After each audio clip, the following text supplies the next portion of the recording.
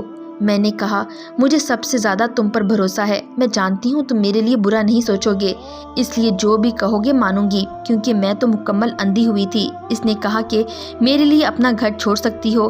پہلے تو مجھے جھٹکا لگا، کیونکہ میں نے کافی پڑھا بھی تھا اور سنا بھی تھا کہ لڑکے گھر سے بھگا کر لے جاتے ہیں، یہ کرتے ہیں وہ کرتے ہیں، مگر میرا اس پر پورا اعتماد تھا کیونکہ میں اس کے ساتھ اتنا وقت باہر رہی۔ اس نے مجھے کچھ بھی ایسا نہ کہا نہ کیا تو وہ خراب کیسے ہو سکتا ہے؟ میرا دل مسلسل اس کی وکالت کرتا رہا تھا، مگر ضمیر بار بار کہہ رہا تھا کہ گھر سے بھاگی لڑکی کا کوئی ٹھکانہ نہیں رہتا، مگر دل کی آواز کے آگے ضمیر کی آواز دب جاتی ہے۔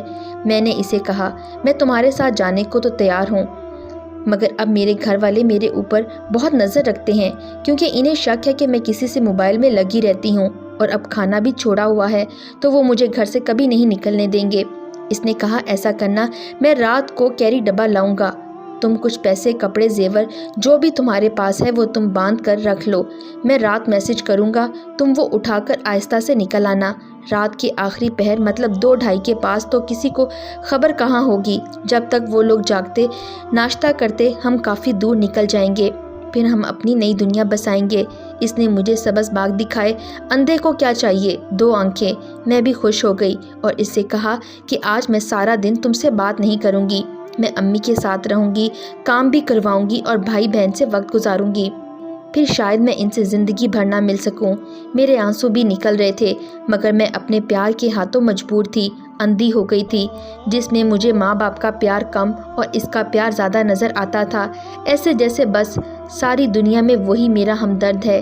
اس نے کہا ٹھیک ہے، میں بھی تمہارے لیے رہنے کا بندوبست کر لوں گا، آج میں بھی بزی رہوں گا۔ میں نے منہ ہاتھ دھویا کمرے سے باہر آئی، امی سبزی کاٹ رہی تھیں، میں بھی دوسری چھری لے کر ساتھ بیٹھ گئی۔ امی پہلے حیران ہوئی، آج موبائل کی جان کیسے چھوڑ دی اس نے، ایسے دیکھ رہی تھی کہ سب بول رہی ہوں، مگر زبان سے کچھ نہیں بولا۔ میں سب سمجھ رہی تھی، ان کی چپ کو بھی، پھر شاید انہیں لگا کہ میں راضی ہو گئی ہوں۔ مجھے نصیحتیں کرنے لگیں کہ مرد کی نہ شکل دیکھنی چاہیے نہ ہی عمر، جو دین اسلام جانتا ہو، اللہ رسول سے ڈرتا ہو، اس پر بھروسہ کر لینا چاہیے۔ تمہارے ابا نے جو بندہ تمہارے لیے دیکھا وہ عمر میں بڑا تو ہے، مگر مجھے امید ہے تمہیں کسی چیز کی کمی نہیں ہونے دے گا اور تم بھی اس کی عزت کرنا۔ میں چپ چاپ سب سنتی رہی اور کچن میں بھی ان کے ساتھ کام کرتی رہی۔ آج میں نے 2 دن کے بعد کھانا کھایا سب کے ساتھ بیٹھ کر۔ مجھے بہن پر بہت پیار آ رہا تھا، وہ مجھ سے بہت پیار کرتی تھی، مگر میں موبائل میں اتنا کھو گئی تھی کہ اب اس سے بات کرنے کو وقت ہی نہیں ہوتا تھا۔ آج میں نے اس کے ساتھ بہت باتیں کی، بار بار اس کا ماتھا چومتی۔ وہ یہ سمجھ رہی تھی کہ شادی ہونے والی ہے تو اس لیے ایسا کر رہی ہے۔ بھائی کو بھی بہت پیار کیا، چھوٹے کو، بڑے سے کافی وقت سے ناراض تھی، جب سے اس نے موبائل مانگ کر امی سے مار پڑوائی تھی، آج اس سے معافی مانگی۔ وہ بھی کہنے لگا تم بڑی بہن ہو، میں تم سے ناراض نہیں ہوں، پھر امی سے بھی معافی مانگی۔ امی سمجھی کہ اسے احساس ہو گیا ہے، امی بہت خوش۔ رات ابو آئے، میں ان کے پاس بھی کافی دیر بیٹھی رہی، وہ بھی باتیں کرتے رہے کہ والدین جو فیصلہ کرتے ہیں وہ غلط نہیں ہوتا، وہ بہت اچھا ہوتا ہے۔ میں اسے کئی سالوں سے جانتا ہوں، کوئی نشہ کوئی برائی اس میں نہیں ہے، اپنا گھر ہے، اپنا کام ہے، تمہیں سکھی رکھے گا۔ میں خاموشی سے سب سنتی رہی اور پھر سب سے آج طریقے سے گلے ملی، کیونکہ مجھے پتا تھا کہ آج کے بعد پھر میں ان کو شاید نہ دیکھ پاؤں۔ رات جب تک سب سو نہیں گئے میں بھی انہی کے ساتھ رہی۔ 12:30 بجے کمرے میں آئی اور موبائل اٹھایا جو فل چارج پر تھا، اٹھا کر میسج کیا۔ اس نے بھی فوراً جواب دیا، پوچھنے لگا تیاری کر لی؟ میں نے کہا ہاں، سب اپنا خاص سامان باندھ لیا ہے۔ اس نے کہا کہ میں نے بھی رہنے کا بندوبست کر لیا ہے، گاڑی کا بھی انتظام کر لیا ہے، اب بس ہم اپنی نئی دنیا بسائیں گے، سب سے دور کہیں جا کر۔ مجھے اس کے ساتھ محسوس کر کے ایسے لگ رہا تھا کہ میں بہت تحفظ میں ہوں۔ وہ میرا محافظ ہے، میرے لیے سب سے لڑ جائے گا، میرا ہیرو ہے۔ رات سب سکون سے سو گئے۔ میں نے وقت دیکھا 2:00 ہوئے تھے۔ اس کا میسج آیا کہ میں تمہارے گھر کے پاس ہی آنے والا ہوں۔ دروازے سے آئی تو شاید کوئی جاگ جائے گا، دیوار پھلانگ کر آ جانا، میں باہر ہی ہوں۔ میں نے سارے گھر کا جائزہ لیا، لکڑی کی سیڑھی لی، ایک طرف دیوار کے کونے میں لگائی اور اپنی پوٹلی اٹھائی اور اس دیوار پر چڑھ کر رکھی۔ میں جو اندھیرے سے ڈرنے والی، آج ڈر سارا گم تھا۔ اکیلے سب کر رہی تھی، بار بار موبائل کو دیکھتی۔ پھر مجھے گاڑی کی لائٹ لگی اور ساتھ ہی میسج آیا کہ میں آ گیا ہوں، باہر آ جاؤ۔ میں تو پہلے سے ہی سیڑھی پر کھڑی تھی۔ اسے بولا کہ میں دیوار سے اتر رہی ہوں، آ کر میرا سامان لے لو۔ اس نے میرے گھر کی ساری طرف نظر ماری تو اسے میں نظر آئی۔ تیزی سے میری طرف آیا اور کہنے لگا، الٹی ہو کر آؤ، میں تھام لوں گا۔ میں نے کہا نہیں، بس یہ پوٹلی لے لو، میں خود اتر لوں گی۔ میرا دل بری طرح سے دھڑک رہا تھا، سانسوں کا اتنا شور لگ رہا تھا کہ رات خاموشی میں اس کو میں نے پوٹلی پھینکی اور وہ دیکھنے لگا۔ میں نے بھی جلدی سے دیوار پھلانگ لی اور تیز قدم گاڑی کی طرف بڑھا دیے۔ پاؤں میں تھوڑی چوٹ تو آئی، مگر اس وقت کسے ہوش تھا۔ میں گاڑی میں بیٹھی۔ مصطفیٰ نے گاڑی والے سے کہا کہ جتنا تیز چلا سکتے ہو ہمیں یہاں سے نکالو۔ گاڑی سنسان سڑک پر جہاز بنی جا رہی تھی۔ اب مجھے کوئی سوجھ بوجھ نہ تھی۔ مجھے یہ تھا کہ اب میرے ہیرو نے مجھے تھام لیا ہے، اب مجھے دنیا کی پرواہ نہیں۔ میں سارے راستے پلان بناتی رہی، جیسے کیسے اس کے ساتھ غریبی میں بھی گزارا اچھے سے کروں گی، کبھی شکایت نہیں کروں گی۔ سارا دن رات کی جاگی تھکی سوچ میں گم میری آنکھ لگ گئی۔ کبھی جمپ لگتا، تھوڑی اٹھتی پھر سو جاتی۔ مجھے کچھ پتا نہیں میری کون سی منزل ہے، کہاں جا رہی ہوں، کون سا ٹھکانہ ہوگا۔ 3 سے کوئی 5 گھنٹے مسلسل گاڑی چلی ہوگی، ابھی بھی پورے 7 نہیں ہوئے تھے۔ کچھ لوگ اٹھ رہے تھے اسکول کالج کے لیے، مگر میں نہ جانے کہاں آ گئی تھی۔ گاڑی رکی، تب تک میں راستے سے کافی نیند پوری کر چکی تھی۔ مصطفیٰ نے مجھے اترنے کا بولا۔ میں نکلی تو ایک پرانا سا گھر تھا، ایسے لگ رہا تھا کہ کافی وقت یہاں کوئی نہیں رہا۔ وہ مجھے پشاور کے قریب کسی علاقے میں لے آیا تھا۔ گاڑی والے سے کہنے لگا کہ میں اسے چھوڑ دوں، پھر کچھ ناشتے کے لیے لانا ہے۔ اس نے مجھے کمرے میں چھوڑا، کہنے لگا میں ناشتہ لے کر آتا ہوں۔ میں گھر میں بسم اللہ کر کے داخل ہوئی۔ نہ جانے کب سے بند پڑا تھا، کوئی جن بھوت کا بسیرا نہ ہو گیا ہو۔ ڈرپوک تو میں بہت تھی۔ اندر آ کر دیکھا تو جیسے تھا تو کافی پرانا، مگر لگ رہا تھا کہ کوئی پہلے بھی آ کر صفائی کر کے اور سونے کے لیے بستر لگا کر اپنی طرف سے گیا۔ مجھے اندر چھوڑ کر اسی گاڑی میں مصطفیٰ ناشتہ لینے چلا گیا۔ میں تھوڑی نیند تو کر لی تھی، اس کا مجھے بہت احساس تھا کہ ناشتے کے بعد بولوں گی لمبا سفر ہے، سو جاؤ، وہ بھی تو میرے ساتھ تھکا ہے۔ میں نے سارے گھر کا جائزہ لیا اور پھر جھاڑو اٹھا کر موبائل میں تلاوت لگا دی تاکہ کوئی جن بھوت ہو تو نکل جائے، اور سارے گھر میں صفائی کی، یہی سوچ کر کہ اب یہی میرا گھر ہے اور اسی میں رہنا ہوگا۔ میں یہ بھی نہیں پوچھا کہ یہ کس کا ہے اور ہم کہاں آ گئے ہیں۔ راستے میں ایک بورڈ پر پڑھا تھا کہ پشاور اتنا کلومیٹر دور ہے، تو مجھے اندازہ ہوا کہ ہم پشاور کے آس پاس ہی کسی علاقے میں ہیں۔ میں نے سارے گھر کی صفائی کی، باتھ روم دھویا، سب ایسے کیا جیسے میں کب سے یہاں رہ رہی ہوں۔ میں نے منہ ہاتھ دھو کر ابھی بیٹھی ہی تھی کہ مجھے اندر گیٹ کھلنے کی آواز آئی۔ میں بہت خوش۔ مصطفیٰ کافی سامان لے کر آیا اور ناشتہ بھی۔ اسے سمجھ ہی نہیں آئی کہ میں گھر صاف کیا ہے، کیونکہ وہ بھی شاید نیند میں تھا یا پھر کسی سے بول کر گھر اپنی طرف سے صاف کروایا تھا۔ اسے لگا کہ اسی نہیں کیا ہوگا، مگر اس نے محسوس نہیں کیا کہ گھر صاف ہے۔ ہم دونوں نے نان چنے ناشتہ کیا اور کچھ بچا ہوا میں نے لپیٹ کر شاپر میں بند کر دیا اور مصطفیٰ سے بولا آپ ذرا نہیں سوئے، کچھ دیر سو لیں، شام کو ہم نکاح کر لیں گے، اس طرح ساتھ رہنا بھی ٹھیک نہیں ہے۔ اس نے ہنس کر کہا اب تم میری ہو، نکاح کیا اور کیا نہیں، ہمیں کسی نے پوچھنا ہے کیا نکاح ہوا ہے کہ نہیں؟ میں نے کہا ہم مسلمان ہیں اور پیار کرتے ہیں، حلال طریقے سے رہیں گے۔ کہنے لگا اچھا اتنی جلدی بھی کیا ہے، سب ہو جائے گا۔ وہ لیٹا۔ اب مجھے تھوڑی جھجک بھی تھی کیونکہ بیڈ تو ایک ہی تھا، وہ بھی چارپائی نما۔ میں پاس لکڑی کے بینچ پہ بیٹھ گئی۔ کہنے لگا تم بھی تو تھکی ہو سفر سے، تم بھی آرام کرو، آ جاؤ میرے پاس، اب اتنا کچھ کر کے آئی ہو تو یہاں آنے میں کیا ہے۔ اس نے میرا بازو پکڑ کے مجھے کھینچا اور پھر مجھ سے بیوی والے حقوق چاہنے لگا۔ پہلے تو میں یہی کہا کہ نکاح کرو، پھر سوچا اب اسی کی تو ہوں، نکاح ہو جائے گا، تھکا ہے سو جائے۔ میں بھی نرم پڑ گئی، خاموشی سے اس کے ساتھ اپنے آپ کو سونپ دیا۔ کچھ ہی وقت میں وہ سو گیا۔ مجھے نیند نہیں آئی۔ میں اٹھ کر نہائی، کپڑے دھوئے اور دوسرے نکال کر پہنے، تیار ہوئی۔ پھر اس نے جو سامان لایا وہ نکال کر دیکھنے لگی۔ کچن میں چولہا تھا، مگر نہ جانے کون سی صدی کا سٹوپ نما۔ میں نے دیکھا گیس نہیں ہے، تو چائے وغیرہ بنانی پڑی یا کچھ تو کیسے پھر میں خود ہی پلاننگ کرنے لگی کہ درخت بولوں گی کاٹ کر رکھو، لکڑی جلا کر ہم گزارا کریں گے جب تک کام وغیرہ نہیں لگ جاتے۔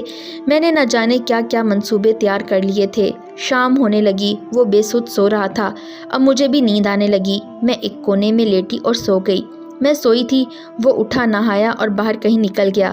وہ کب سے کہاں گیا تھا مجھے نہیں پتا۔ جب آنکھ کھلی مجھے لگا واش روم ہے۔ کافی دیر انتظار کیا، پھر ہلکی آواز دی، اٹھ کر دیکھا تو کوئی نہیں تھا۔ مجھے اکیلے میں بہت ڈر لگا۔ شکر کہ کچھ ہی دیر میں آ گیا اور چھوٹا سا سلنڈر کہیں سے لے آیا تھا اور اس چولہے کے ساتھ اسے جوڑا۔ جو کچھ پڑا تھا گرم کیا، کھایا۔ وہ مجھے بہت پیار کرنے لگا جیسے ایک میاں بیوی کرتے ہیں۔ میں نے کہا کہ اب جلدی سے نوکری بھی تلاش کر لیں اور نکاح کا بھی کچھ کریں۔ ہنس کر کہنے لگا، ابھی تو ایک دن بھی نہیں ہوا، بیوی والے لیکچر شروع۔ میں نے ہنس کر مکہ مارتے ہوئے کہا، تو کیا ایسے ہی بیٹھے رہیں گے اسی گھر میں؟ کچھ کمائیں تاکہ ہمارے بچے آنے تک ہم ترقی کر لیں۔ وہ بہت ہنسا۔ مجھے اس کی ایک چیز بالکل نہیں پسند تھی کہ وہ نسوار ڈالتا تھا۔ پھر ایسے ہی ایک ہفتہ گزر گیا۔ وہ مکمل شوہر کا حق حاصل کرتا رہا۔ میں بھی اچھی بیوی کی طرح ہر طرح سے خیال کرتی۔ آج صبح جب اٹھی تو وہ گھر نہیں تھا۔ مجھے لگا کہ لازم کام کی تلاش میں نکلا ہوگا۔ میں نے بھی سارا گھر صاف کیا، نہائی دھوئی اور اپنے پیسے نکال کر دیکھنے لگی جو میں ساتھ لائی تھی۔ 7-8 ہزار تھے میرے پاس، کان میں بالیاں بھی تھی سونے کی۔ سوچنے لگی کہ آج مصطفیٰ آئے گا تو بول دوں گی کہ یہ لیں اور راشن لے آئیں۔ وہ نہیں آیا۔ میرے پاس بھی موبائل تو تھا مگر سم کو اس نے نکال دیا تھا کہ لوکیشن پر تمہیں ڈھونڈ نہ لیں۔ میں نے کال بھی نہیں کر سکتی تھی۔ دیکھنے لگی ناشتہ کیا کروں، کیا بناؤں، کچھ خاص تھا نہیں۔ کافی دیر بعد آیا تو میں نے کہا کہاں گئے تھے؟ کہنے لگا کسی ضروری کام سے گیا تھا، انڈے بریڈ لایا ہوں، بنا کر لے آؤ۔ مجھے بھی بہت بھوک لگی تھی، جلدی سے بنائے، دونوں نے کھائے۔ پھر میں نے پوچھا کام کا کچھ ہوا؟ کہنے لگا ابھی نہیں۔ میں نے اسے پیسے دیے اور کہا کہ اس کا راشن لے آنا۔ فکر نہیں کرو، میرے پاس بالیاں بھی ہیں، یہ بھی ہے، کچھ ہزار کی ہوں گی، تب تک کام چلا لیں گے، آپ کام کی تلاش جاری رکھو۔ کہنے لگا میں آج رات گھر جا رہا ہوں، تم اکیلی کیسے رہو گی؟ میرے یہاں دوست ہیں، ان میں سے ایک کو چھوڑ جاؤں گا، کل آ جاؤں گا۔ تب مجھے بہت ڈر لگا کہ پتہ نہیں کیسا دوست ہوگا۔ اس نے مجھ سے پیسے لیے اور کہنے لگا یہ کرایہ آنے جانے کا ہے اور تھوڑا بہت سامان آ جائے گا، بالیاں بھی دے دو، پیسے کام آ جائیں گے۔ میں نے بھی دیر نہیں لگائی، فوراً اتار کر اس کے ہاتھ پر رکھ دیں۔ اب وہ تیار ہو کر نکل گیا۔ شام ہونے والی تھی تو مجھے آج گھر والے بہت یاد آنے لگے۔ پتہ نہیں ان پر کیا گزری ہوگی، سب کیسے ہوں گے، خاندان والے کیا بولتے ہوں گے۔ آج مجھے سب یاد آنے لگا۔ باہر کا دروازہ کھولا، میرا دل زور سے دھڑکا۔ مصطفیٰ تو گیا، اس کا دوست آیا ہے۔ کون ہے دیکھا تو 2 لوگ پٹھان مونچھوں کو ہاتھ مار کر دیکھنے لگے۔ میں گھبرا کر کھڑی ہو گئی۔ مال تو اچھا ہے، ان کی اردو کچھ صاف نہیں تھی مگر بول لیتے تھے، مگر دونوں نے پشتو میں آپس میں بات کی۔ میں ڈر گئی، یہ کون 2 لوگ ہیں اور کیوں آئے ہیں؟ مصطفیٰ نے ایک دوست کا بولا تھا۔ ایک نے آگے ہو کر بڑے پیار سے پوچھا کچھ کھایا پیا؟ میں نے رات کا کھانا نہیں کھایا تھا، ایسے ہی ہاں میں سر ہلا دیا۔ اس نے دوسرے کو اشارہ کیا کہ تم باہر جاؤ۔ وہ نکل کے کمرے کا دروازہ بند کر گیا۔ میں نے کہا آپ یہاں سو جائیں۔ اس نے مجھے دبوچ لیا بھوکے بھیڑیے کی طرح۔ میں بہت کوشش کی مگر وہ کافی طاقتور پٹھان تھا۔ کہنے لگا آرام سے ہماری بات سنو، تم کو 2 لاکھ میں خریدا ہے۔ سن کر جیسے آسمان میرے سر پر آ گرا ہو۔ میں نے کہا جھوٹ بول رہے ہو، کل میں مصطفیٰ کو سارا تمہارا بتاؤں گی۔ وہ کہکا لگا کر ہنسا، وہ آئے گا تو بتاؤ گی، وہ کہیں لڑکیاں ہمیں بیچ کر گیا ہے، تم پہلی نہیں ہو۔ مجھے لگا کہ وہ جھوٹ بول رہا ہے۔ میں نے اسے غصے سے تھپڑ مار دیا۔ وہ تھپڑ مجھے بہت مہنگا پڑا۔ وہ مجھے درندے کی طرح وحشی بن کر میری عزت تار تار کی، انسان کی طرح نہیں، ایک حیوان کی طرح۔ ابھی میں رو رہی تھی، سنبھلی بھی نہیں تھی کہ وہ باہر گیا اور دوسرا آ گیا۔ اس کو دھکے دیے مگر ایک لڑکی تھی، بے بس ہو گئی۔ دونوں نے اپنی ہوس پوری کی اور رات کے 3 بجے مجھے کہنے لگا ناشتہ دینے آئے گا ایک بندہ، اب تم سو جاؤ۔ میں اکیلے ڈرنے والی آج بس عزت کا رونا روتی رہی اور کہیں جا کر آنکھ لگ گئی۔ صبح کے 9 بجے ہوں گے کہ ایک بندہ کمرے میں ناشتہ لے کر آیا اور یہ نیا تھا، ان میں سے نہیں تھا۔ کہنے لگا اٹھو ناشتہ کر لو۔ میں نے کہا کہ مجھے نہیں کرنا، تم جاؤ یہاں سے۔ وہ کڑک دار آواز میں بولا لڑکی، ہم 4 لوگوں نے تمہیں 50-50 ہزار ڈال کر 2 لاکھ میں لیا ہے، ہمیں تم خوش رکھو گی، تم کھاؤ پیو گی اور تمہارے لیے یہ بہتر ہوگا۔ میں اس سے پوچھا کہ مصطفیٰ کہاں ہے؟ کہنے لگا وہ تمہیں بیچنے آیا تھا، بیچ کر چلا گیا، اب اس کا کیا کام؟ مجھے یقین نہیں ہو رہا تھا کہ میرا اتنا پیار کے دعوے کرنے والا، اتنا خیال رکھنے والا ایسے کیسے کر سکتا ہے۔ اس نے کہا کہ جلدی سے ناشتہ کرو، میں رات کی ڈیوٹی دے کر آیا ہوں، مجھے سکون چاہیے۔ مجھے خود سے گھن آنے لگی، خود سے نفرت ہونے لگی۔ میں اب ہر مرد کو سکون پہنچانے کے لیے ہوں۔ میں کل کی بھوکی تھی، میں نے کہا مجھے نہیں کھانا کچھ بھی۔ اس نے ایک طرف رکھ کر مجھے کسی درندے کی طرح نوچنے لگا اور وہ بھی چلا گیا۔ جاتے ہوئے کہنے لگا، ہمارا چاروں طرف پہرا ہے، یہاں سے نکلنے کی کوشش کی تو اس کا انجام سوچ لینا۔ میں بہت ڈر گئی۔ اب مجھے لگنے لگا میرے والدین کی بد دعا مجھے لگ گئی ہے۔ اس طرح کوئی 12 دن 4 لوگ دن رات کھلونے کی طرح استعمال کرتے رہے اور چلے جاتے۔ میرا دل کرنے لگا کہ میں خودکشی کر لوں، مگر جو اپنے ماں باپ کا دل دکھا کر آئی ہو، اسے اتنی جلدی موت کیسے آ سکتی ہے؟ 12 دن کے بعد ایک نے کہا کہ اچھے سے تیار ہو، تمہیں کوئی لینے آ رہا ہے۔